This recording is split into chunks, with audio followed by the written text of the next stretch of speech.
మరో private travels bus ప్రమాదానికి గురైంది. ఇటీవల కాలంలో ప్రైవేట్ ట్రావెల్స్ బస్సులు తరచూ ప్రమాదాలకు గురవుతున్నాయి. ఇప్పుడు మరో ప్రైవేట్ ట్రావెల్స్ బస్సు ప్రమాదానికి గురైంది. ఆ బస్సు వేగంగా వస్తూ ఒక కారును ఢీకొట్టి ఆ తర్వాత ఆగి ఉన్న లారీని ఢీకొట్టింది ఈ ప్రయాణికులతో వెళ్తున్న ప్రైవేట్ ట్రావెల్స్ బస్సు. మీరు ఆర్టీవీ స్క్రీన్ పైన చూడొచ్చు, ఒకసారి చూడండి. ఆర్టీవీ స్క్రీన్ పైన వేగంగా బస్సు వస్తూ ఉంది. అక్కడ లెఫ్ట్లో ఒక లారీ ఆగి ఉంది. ఆ వేగంగా వస్తున్న బస్ ఆ కారును ఢీకొట్టి ఆగి ఉన్న లారీని ఢీకొట్టడంతో లారీ కూడా పక్కకు పడిపోయింది. వేగంగా బస్సు వస్తూ ఉంది, ఆ ముందే కారు ఉంది, ఆ కారును ఢీకొట్టి లారీని ఢీకొట్టింది. ఒకసారి ఆ దృశ్యాలు చూడండి, ఎంత భయానకంగా ఉన్నాయి. వేగంగా వచ్చిన బస్సు కారును ఢీకొట్టి లారీని ఢీకొట్టడంతో బస్సు చూడండి ఒకసారి, ఆ కారు మధ్యలో కారు ఉండిపోయింది.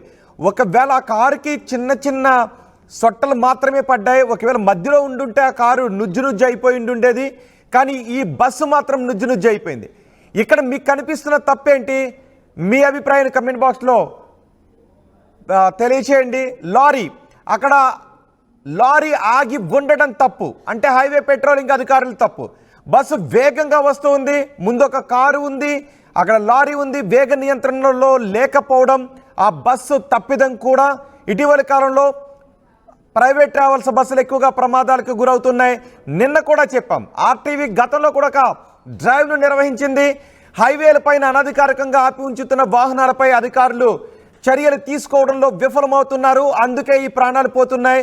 ఈ పోయే ప్రతి ప్రాణానికి, హైవేలపై నిర్లక్ష్యం కారణంగా పోయే ప్రతి ప్రాణానికి కూడా అధికారులదే బాధ్యత. అధికారులే సమాధానం చెప్పాలి. అక్కడ లారీ ఆగి ఉండకపోతే ఆ బస్సు ప్రమాదానికి గురై ఉండేది కాదు.